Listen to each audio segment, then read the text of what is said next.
So the trade deadline just passed, and no matter who you support, you likely found some sort of entertainment during the madness. Yes, even Rockies fans. I know Trevor Story wasn't traded, but I'm sure it was fun watching the Dodgers and Padres squabble over Max Scherzer. Of course, Scherzer wasn't the only big name to be traded in those final days. Trey Turner may have been the best player to be traded, but in terms of sheer size, Joey Gallo was likely the biggest guy to be traded. I mean, 6'5", 250 pounds? The guy is huge. Gallo has joined a Yankees team that could have easily called their season a loss at the deadline, but they decided to go for it. Gallo was one of the biggest names on the trade block throughout the month of July, as many teams were rumored to be interested in a potential trade, including the team that I support, the San Diego Padres. However, despite Gallo being one of the league's best power hitters, I saw some Padres fans on social media saying they didn't want Gallo, mainly due to high strikeouts and a low batting average. I'm sure many other fan bases had groups that thought the same thing, and I have to admit, whenever Gallo's name came up, I questioned whether he would be a worthwhile acquisition despite knowing how impressive his advanced statistics have been through the season. This reveals a conundrum, one that directly addresses the divide between traditional and progressive baseball thinking. When advanced stats are the driving indicator of a player's value, at what point do we deviate towards traditional baseball logic? Yeah, Jet, how about these hitters start, slapping the ball the other way instead of swinging for the fences, you know what I mean? Yeah. Why don't we hit for average like the old days? Well, to answer these questions, we need to see how Gallo got to where he is today. Prior to his 2017 full debut season with the Rangers, Gallo demonstrated in the minor leagues that he was a power hitter to be feared as he hit 40-plus home runs in 2 straight seasons, becoming the first player since Dick Simpson in 1962 to hit 40 home runs in a minor league season. It's likely you've never heard of Simpson, which is fair considering his career stats. Anyway, in Gallo's first full season, he demonstrated an early version of his true potential, combining his 2017 stats with his stints in 2015 and 2016, Gallo played 198 games and hit 48 home runs. Throughout league history, this is the 14th most home runs ever hit during the first 198 games of a player's career.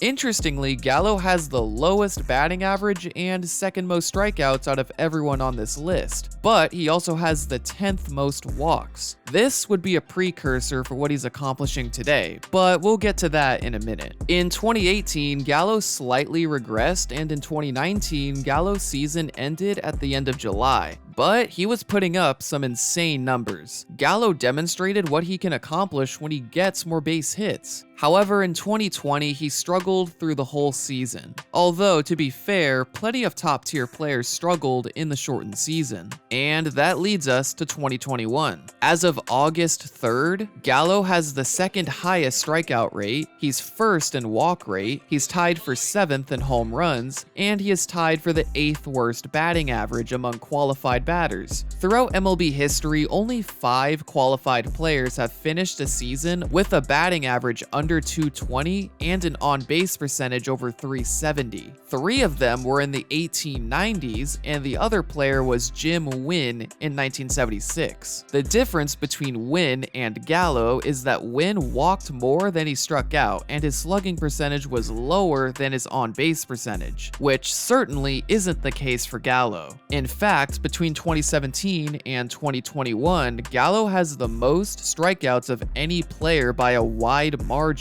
although he does have the 6th most home runs and he's 14th in walks. However, what makes Gallo's 2021 season so interesting is that he's walking more than usual. He's already reached a career high in walks, and even if he reaches 200 strikeouts, he'll likely have over 100 walks. You know how many players have done this in MLB history? 2. Adam Dunn in 2012 and Aaron Judge in his 2017 Rookie of the Year season.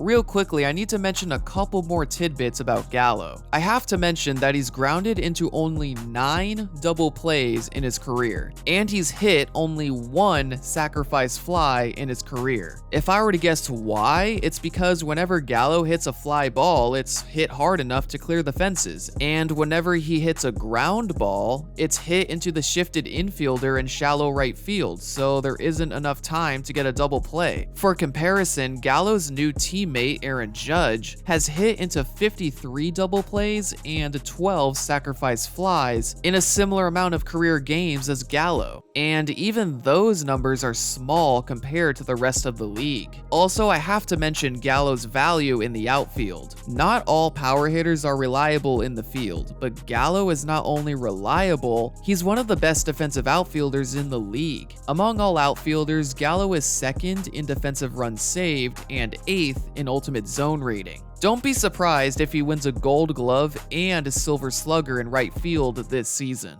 So I present to you all of these stats just to say that Joey Gallo is the epitome of a 3 true outcome player. If you're not familiar with the 3 true outcomes in baseball, the 3 true outcomes are a home run, strikeout, and a walk, as these are the only outcomes in which a defense doesn't affect the outcome of a play. Of course, this disregards inside the park home runs and plays like this. Angling back, he gets there, whoa, and he just...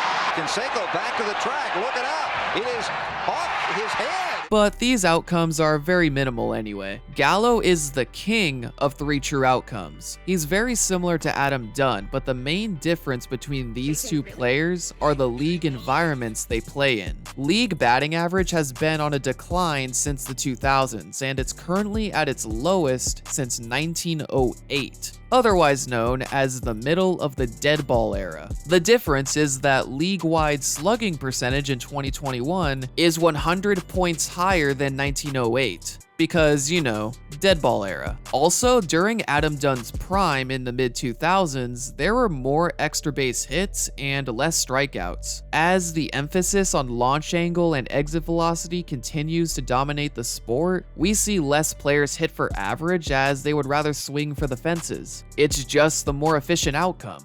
But what I tend to see with Gallo is that while the league-wide environment has evolved into an environment that fits Gallo's playstyle, we still see criticism for Gallo's low batting average and high strikeout rate. What makes Gallo so different? Well, like the title says, it's how extreme Gallo's playstyle is. Every trendsetter is going to have its critics. This is what Billy Beane and the Oakland A's faced with the introduction of Moneyball and sabermetrics. The introduction of these advanced stats were meant to challenge our preconceived notions on how baseball should be played. The focus on batting average evolved into a focus on on-base percentage, and eventually, OPS. Gallo may not be a trendsetter like the Oakland A's were, but Gallo is certainly the poster boy for the current state of baseball. Just look at his percentile rankings. He's the perfect archetype for how to succeed in baseball in 2021. But when he's struggling, he's really going to hear it. In April of this season, Gallo hit only 2 extra base hits in the entire month. They were both home runs, but he still somehow ended April with an average OPS. When talking about his rise in on-base percentage in April, Gallo said, "I hit 40 home runs before, and I still get hated on for that. So I don't really care about hitting home runs. I know I'm more than a home run hitter, and I think this kind of proves that." In regards to his breakout 2017 season, Gallo said, "Then I remember everyone was bashing me, saying I'm the worst 40 home run hitter. Like, alright, I guess it's not that cool to hit 40 home runs." He concluded the interview by saying, "I can hit singles, I can get on base. I can still do other things in the field besides hitting home runs. And I can still help the team win. And on the day, that's really what matters." However, going back to the emphasis on league environment, we're all aware that 3 true outcome baseball is here to stay. Well, that fact is not just a problem for traditional baseball enthusiasts, but for the casual fan as well. Since 2010, 3 true outcome rates have risen immensely, meaning strikeouts, walks, and home runs are higher than ever, a rate I don't see dropping anytime soon. We have to face facts. Efficiency can be boring. While we all want to see our favorite teams win, we also want an entertaining game, especially when games are now longer than ever. Yeah, we can roll our eyes on the notion of hitting for average or slapping the ball into the gap, but these aspects certainly make games more exciting. Even then, with the use of the shift, especially on pull-heavy hitters like Gallo, ground balls that look like hits off the bat end up in the glove of the first baseman. With baseball being a sport that already has trouble capturing the casual audience, the emergence of three true outcome baseball could be detrimental over time. There needs to be a balance between entertainment and efficiency, which MLB is at least trying to address, but not exactly in the best ways. Gallo is the face of a current baseball revolution, so it makes sense why he gets the brunt of the criticism. From a pure numbers standpoint, Gallo is a great baseball player. But through an entertainment lens, you have to remember that Gallo is much more likely to strike out or walk than hit a home run, which is just not fun to watch. The conundrum is whether you would watch a player with a high strikeout rate hit 40 home runs and 15 to 20 doubles, or a player with an average strikeout rate hit 25 to 30 home runs and 30 plus doubles. For the foreseeable future, for better or worse, there will be more players like Joey Gallo. The contact hitters won't go away, but they may be less prevalent. For the record, I have no problem with the rise in emphasis on OPS, but when teams sacrifice exciting parts of the sport in favor of efficiency, there will be naysayers. Gallo personifies what happens when modern baseball is brought to its limits. Will we ever find some sort of middle ground between traditional baseball and three true outcome baseball? Who knows? Right now, it's what we got, so we should try to embrace it. I hope you guys enjoyed the video. Leave a like if you did, and subscribe for more content just like this. Thanks for watching. How about these hitters start, slapping the ball the other way instead of swinging for the fences, you know what I mean? Yeah. Why don't we hit for average like the old days? Yeah. How about you stop sounding like you're 65?